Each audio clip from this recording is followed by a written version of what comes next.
안녕하세요. 6살 난 딸아이를 키우고 있는 30대 여성입니다. 익명의 힘을 빌려 제 이야기를 좀 해볼게요. 사람이 염치가 없어도 분수가 있지 제가 오래 산 것은 아니지만 저희 신우 같은 사람들은 살면서 처음 봤습니다. 솔직히 말할게요. 저도 그냥 평범한 사람일 뿐이지 제가 무슨 효녀심청이나 천사도 아니고 저라고 매번 좋아서 어머님께 잘해드린 것은 아니에요. 어떤 날은 어머님에 대한 사랑과 연민이 있기도 했지만 또 어떤 날은 그저 자식이기 때문에 며느리의 도리로. 단, 확실히 말할 수 있는 건 제 딴에는 어머님께 최선을 다했습니다. 그리고 그게 딱히 뭔가를 바라고 한 것도 아니에요. 아니, 까놓고 말해서 뭐 나올 거나 있어야 바라기라도 하지요. 유세 부리자고 생색내자고 한 일은 더더욱 아니었고요. 하지만 그래도 신우들이 사람이라면 어쨌든 피 한 방울 안 섞인 올케가 그렇게 자기 엄마한테 잘하는데 하다못해 입에 발린 말이라도 고맙다, 고생이 많다, 수고했다 한마디쯤은 해줄 수 있는 거 아닌가요? 남편과는 같은 직장을 다니던 동료의 소개로 만나게 되었습니다. 사귀는 동안에는 일단 제 성격이 남의 사생활에 크게 관심을 두는 편도 아니고 해서 남편의 가족관계라던가 경제적 배경 같은 것은 본격적으로 결혼 이야기가 나오기 전까지는 궁금해한 적도 없고 묻지도 않았네요. 솔직히 연애하는 동안에는 남편이란 사람 하나만 보고 만났거든요. 남편은 평범한 직장인으로 술, 담배도 하지 않고 취미생활이 운동인 건실한 청년이었어요.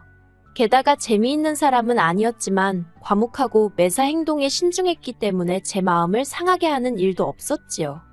그러다가 만난 지 2년쯤 되던 해 남편이 먼저 결혼 이야기를 꺼냈습니다. 결혼 생각이 있으면 지금 하고 그게 아니면 헤어지는 게 좋지 않겠냐고 하더라고요.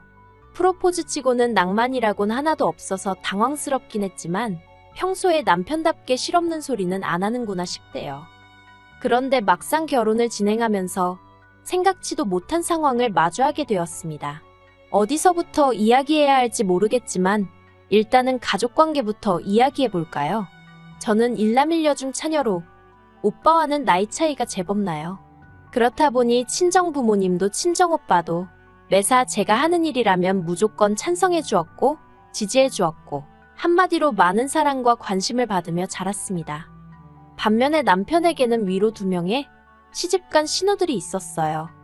아무래도 제가 이런 사연을 쓰게 된 것 자체가 신우들 때문이니 조금만 말해보자면 신우들은 누가 더하고 못하고를 따질 필요도 없을 만큼 둘 다 이기적이고 뻔뻔한 사람들이에요.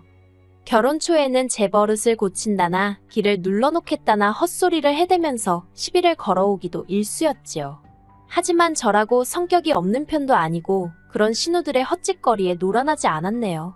그리고 사실 2명의 신우들보다 저를 더 난처하게 했던 건 바로 혼자이신 어머님이셨거든요. 부모님에 관한 이야기다 보니 조심스럽긴 하지만 그래도 허심탄회하게 털어놓겠습니다. 일단 저라고 아주 유복한 환경에서 자란 것은 아니에요.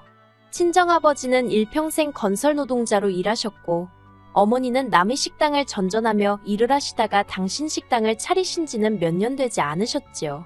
그래도 자식들한테는 절대 짐이 되지 않으시겠다며 진작에 노후 준비도 맞춰놓으셨고 지금은 큰 걱정 없이 지내고 계세요. 반면에 어머님께서는 재산이라곤 집 한 채 가지고 계신 게 전부였어요.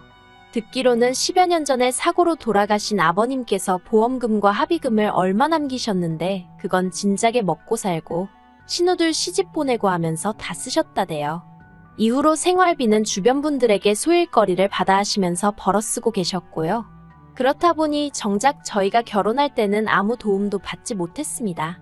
그래도 신우들에 비하면 남편은 자기가 좋은 직장에 다니고 있어서 그런지 그 부분에 있어서는 크게 서운해하지 않아 하대요. 저야 조금 서운한 마음이 없잖아 있었지만요. 하지만 저희 친정부모님도 아니고 어머님이신데다가 당장 아들인 남편도 괜찮다고 하는데 제가 거기다 대고 무슨 말을 하겠어요. 서운하지만 어쩔 수 없지 딱 거기까지만 생각했지요. 이후로 저희는 양가의 도움 없이 오롯이 저희 둘만의 힘으로 결혼 준비를 해나갔습니다.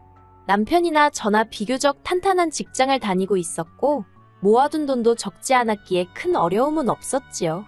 지은 지 20년도 넘은 아파트였지만 그래도 저희만의 보금자리도 마련했고 혼수도 남들 보기 부끄럽지 않을 만큼은 채워 넣었어요. 대신 허례허식이라 할 수 있는 예물과 예단 등은 생략했고요. 한편 식을 올리고 나서 제가 가장 먼저 했던 일 중 하나는 바로 어머님 앞으로 보험을 들어드리는 일이었습니다. 솔직히 시작하면서부터 대출까지 받은 상황이라 한 달에 어머님 보험비로만 30만 원 가까이 나가게 된 상황이 좋지만은 않았던 게 사실이에요. 하지만 보험이 없으시다 보니 당장의 병원비가 아깝다는 이유로 치과뿐만 아니라 그 어떤 병원도 안 가신 지 10년이 넘으셨다 하더라고요. 이 얘기를 들었을 땐 정말 제 입에서 아이고라는 탄식이 절로 나왔습니다. 저희 남편도 그렇고 신우들도 그렇지 어떻게 자기 어머니를 저렇게 내버려뒀나 싶었거든요. 그래서 그냥 한 달에 30만 원, 그거 원래부터 없던 돈이다 생각하고 살자는 마음으로 어머님께 저희 친정부모님이 들고 계신 보험이랑 비슷한 수준으로 다 들어드렸습니다. 남편은 그제서야 자기가 미처 그런 부분은 신경 써드리지 못했다며 정말 고맙다 하더라고요. 하지만 신우들은 고맙다는 말은커녕 그런 보험이나 들어줄 거면 차라리 어머님 맛있는 거나 한 끼 더 사드시고 좋은데 구경이나 가시게 용돈이나 좀 드리지 그러냐며 빈정거리대요. 어이가 없었지요. 막말로 자기들이 1,000원 한 장 보태지도 않으면서 말이에요. 뿐만 아니라 어쨌든 제가 보험도 들어드리고 했으면 최소한 건강검진이라던가 그런 건 딸이 둘이나 되니까 둘 중 한 명이라도 나서서 하려들어야 하는 거 아닌가요? 그런데 제가 건강검진은 어떻게 할까요? 하고 이야기를 꺼내자 큰 신우는 큰 신우대로 작은 신우는 작은 신우대로 이리저리 빼느라 바쁘대요. 그런 모습을 보고 있자니 솔직히 어머님이 불쌍하기까지 하더라고요.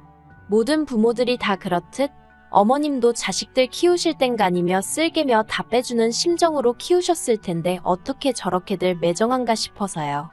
하지만 동시에 제가 누굴 욕하겠어요. 저희 남편도 당장 회사 일이 바쁘다며 제가 해줬으면 하는 눈치더라니까요. 저도 남편이랑 똑같이 맞벌이였는데 말이에요. 그래서 결국 성질 급한 사람이 일은 다 한다고 제가 어머님을 모시고 병원에 갔습니다.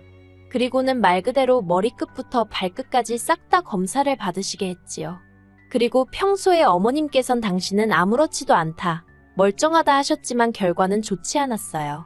당장 죽을 병은 아니었어도 여기저기 안 좋은 곳이 많았거든요.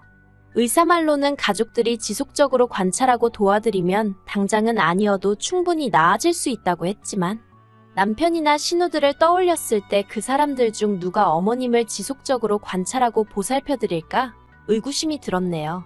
그뿐만이 아니었습니다. 어머님의 치아 중 멀쩡한 건 정말 몇 개 있지도 않더라고요. 치석은 물론이고 흔들리고 심지어 빠진 이도 있는 걸 자식들 중 아무도 모르고 있었다는 게 너무 충격이었어요. 그래서 임플란트며 뭐며 10개도 넘는 이에 1,000만 원도 넘는 돈이 들어갔습니다. 말이 나와서 하는 말이지만 저도 사람인데 돈이 나갈 때는 스트레스를 꽤나 받았어요. 아무튼 그렇게 어머님이 돌아가시기 전까지 제가 어머님을 모시고 병원에 다녔고 그뿐만 아니라 평소에 식사는 어떻게 하시고 계신지, 아침에 운동은 하셨는지, 누가 시킨 것은 아니지만 그냥 제가 자식된 마음으로 챙겨드렸네요. 친정부모님도 어머님께 잘하면 그 복이 전부 저에게 돌아올 것이라며 제 마음 편할 만큼 하라셨고요. 주변에서는 요새 저 같은 며느리가 어디 있냐 하기도 했고 아직 젊었던 제 친구들은 저더러 니 팔자 니가 꼬는 거라며 적당히 하라고 면박을 주기도 했지만요. 그렇게 하는 동안에도 신우들에게 좋은 소리라고는 눈꼽만큼도 들어본 적 없습니다. 신우들이 기껏 한다는 소리라곤 보험 좀 들어놓고 아주 본전을 찾는다며 대단하다고 비아냥거리는 게 전부였지요. 그때마다 남편이 나서서 신우더러 보험료는 어디 땅 파면 나오냐고 받아치긴 했지만 말이 나왔으니 말인데 언젠가 한번 따지고 보니까 한 달에 30만 원씩 2천만 원 넘게 저희 부부가 부담하고 있었더라고요. 그러다 어느 날이었어요. 어머님께서 저만 따로 부르시더니 제 손을 꼭 잡으시면서 당신하고 부동산에 좀 가자 하시는 거예요. 당신 살고 있는 아파트 명의를 제 명의로 바꿔주고 싶으시다면서요. 저는 생각지도 못한 어머님의 말씀에 깜짝 놀랐습니다. 남편도 아니고 제 명의로 해주신다니 그게 무슨 말씀이냐고 안 해주셔도 된다고 아주 손사래를 쳤어요. 그러자 어머님께서 지난 몇 년 동안 제가 당신에게 얼마나 잘해주었는지 안다면서 자식들도 몰라주는 당신 속을 제가 헤아려 줬다며 올해 돌아올 제 생일 선물이다 생각하고 받으랍니다. 저는 못 받는다고 몇 번을 사양했어요. 사실 그동안 어머님하고 병원도 다니고 이리저리 다니면서 솔직히 저라고 서운한 날이 왜 없고 귀찮은 날이 왜 없었겠어요? 그런 때면 한 번씩 별것도 아닌데 어머님께 툴툴거리기도 했고 몸이 안 좋다고 둘러대곤 약속을 미룬 적도 있었습니다. 어머님이 어린아이처럼 저와의 약속만 기다리고 계시다는 걸 알면서도 그렇게 못된 적이 있었네요. 그래도 저희 어머님께선 한 번도 저를 타박한 적 없으시고 늘 미안하다, 고맙다는 말을 입에 달고 사신 분이셨지요. 그리고 그 인사말만으로도 저는 충분히 감사했고요. 그 이상의 것은 한 번도 바라본 적이 없는데 집이라니 얼마나 놀랐는지 모릅니다. 그리고 몇 달이 지났을 때였어요. 어머님이 갑자기 쓰러지셨고 바로 병원으로 모셨습니다. 그리고 병원에서 진단하기를 어머님이 치매라고 하더라고요. 이제 겨우 70이셨는데 치매라니 눈앞이 깜깜하고 암담했습니다. 그동안 더 잘해드리지 못한 게 떠오르면서 어찌나 제 자신을 탓하게 되던지요. 돌이켜 생각해보니 이따금씩 어지러워하셨고 전에 없던 건망증 증세도 보이셨던 게 기억이 나대요. 다만 병원에서는 별말이 없었으니 그냥 나이 때문인가 보다 하고 넘겼던 제 불찰이었어요. 신우들은 그런 저를 두고 한심하다 어쩌다 말이 많았습니다. 그렇게 어머님한테 잘하는 척하더니 이게 다 무슨 꼴이냐면서 빈정대기 바빴지요. 그리고는 신우들이 어이없는 이야기를 해왔습니다. 어머님을 바로 요양원으로 모셔야겠다는 거예요. 어이가 없어서 치매 환자한테 원래 살던 공간이 얼마나 중요한지 모르냐고, 그리고 어머님은 이제 초기 증상이라는데 무슨 벌써부터 요양원 타령이냐고 제가 화를 냈어요. 어머님은 원래 당신 집에서 살게 하시고 자식이 셋에 며느리 하나 사위가 둘 총 6이다. 6이서 돌아가면서 들여다보면 되지 않겠냐고요. 참고로 신우들 다 전업주부예요. 시매부들이 돈을 잘 버는 것도 아니라는데 뭐 하긴. 신우들이 어떻게 살 건 간에 그거야 자기들이 알아서 하는 일이니 제가 이러쿵저러쿵 할 것도 아니지만요. 그런데 신우들의 시커먼 속내를 알게 된 건 그 이후로 며칠이 흘러서였어요. 어머님이 저한테 울면서 전화를 해오셨는데 좀 전에 신우들이 집에 찾아와서는 집을 팔라고 어머님한테 소리를 지르고 말 그대로 폐악질을 했더라고요. 집을 팔아야 어머님 요양원비도 내고 할 거 아니냐면서 자기들 살기 힘든 거 모르냐고 정신 멀쩡하실 때 나눠줄 거 나눠주고 가시라는 막말을 해댔답니다. 정말 이상했어요. 남편 말로는 신우들이 크면서 크게 희생을 하고 그런 것도 없답니다. 실제로 저희 신우들 둘 다 대학물 먹었고 시집 갈 때 어머님이 돈도 제법 해주셨어요. 물론 신우들이야 당사자들이니까 남편하고는 또 다르게 생각하고 있었을지도 모르지만 그래도 어머님이 시조카들도 키우다시피 해주셨는데 아무튼 저로서는 이해할 수가 없었네요. 어머님께서는 당신은 요양원에 가기 싫다고 저한테 우시고 그렇다고 저라고 어머님을 모시고 살자니 옆에서 챙겨드리고 사는 거랑 같이 사는 건 완전히 다른 이야기잖아요. 이러지도 못하고 저러지도 못하고 저도 난처하더라고요. 하지만 수화기 너머로 계속해서 어린아이처럼 우는 어머님의 목소리를 듣고 있자니 어찌나 마음이 불편하고 괴롭던지 결국 듣다 못한 제가 그럼 저랑 살자고 해버렸습니다. 그랬더니 어머님이 대뜸 그것도 싫대요. 왜 저랑 사냐면서 그저 당신이 바라는 건 죽는 날까지 당신 집에서 살다 가는 거라나요. 이후로 신우들은 어머님과는 완전히 연을 끄는 사람들 마냥 명절이고 어머님 생신이고 코빼기도 비추는 법이 없었어요. 어머님은 그런 신우들에 대해서 별다른 말씀은 안 하셨지만 자식된 입장에서 저나 남편은 마음이 참 안 좋았지요. 그래서 신우들에게 연락도 해보았지만 신우들은 그럴 때마다 나 몰라 하기 일쑤였어요. 없이 사는 자식들한테 돈 한 푼 줄 생각 없는 어머니가 무슨 어머니냐는 막말을 퍼붓기도 했고요. 그러다 지난해 어머님이 돌아가셨습니다. 치매는 굉장히 천천히 진행되고 있었기 때문에 어머님은 계속해서 당신 집에서 지내고 계셨는데 돌아가시게 된 건 심근경색이라는 생각지도 못한 이유였어요. 저희는 어머님의 치매가 시작되면서 어머님 댁 근처에 아파트로 이사를 했고 이후로 아침마다 남편과 제가 번갈아 가면서 어머님 댁에 들려 안부를 물었거든요. 그런데 그날은 남편이 말하기를 뭔가 느낌이 좋지 않더래요. 평소와는 달리 초인종을 눌러도 반응이 없고, 그래서 남편이 비밀번호를 누르고 들어가 보니 어머님이 침대에서 주무시듯 세상을 떠나신 걸 알게 되었다고요. 예상보다 너무 일렀던 이별 때문에 몹시 슬펐고 그렇게 경황 없이 어머님 장례를 치렀습니다. 하지만 그런 와중에도 신우들은 뭐가 그리 급한지 어머님 명의로 된 아파트를 빨리 정리를 하지 못해 안달이 돼요. 신우들은 자식들이 전부 다 동의를 해야 집을 처분할 수 있다면서 힘들어하는 저희를 하루가 멀다 하고 불러내고 연락하고 괴롭혀댔지요. 솔직히 사람이 맞나 싶더라니까요. 그런데 알고 보니 어머님 명의로 되어 있던 줄 알았던 집은 진작에 팔린 상황이었어요. 어머님은 그 집에서 월세로 거주하고 계셨더라고요. 도대체 언제 이런 일이 있었던 건가? 저도 도무지 알 수가 없었는데 신우들은 다짜고짜 저를 의심하며 돈을 어디로 빼돌렸냐고 악을 쓰대요. 어이가 없었지요. 제가 뭐 거짓말을 했거나 정말 신우들 말대로 어머님 재산을 빼돌리기라도 했으면 어떻게든 덮어보려고 거짓말이라도 했겠지만 한 게 없는데 무슨 변명을 하고 거짓말을 할 수 있었겠어요. 신우들은 저를 콩밥을 먹이네 어쩌네 난리도 아니었지만 저는 솔직히 뭐라고 짓거리든 귀에 들어오지 않았습니다.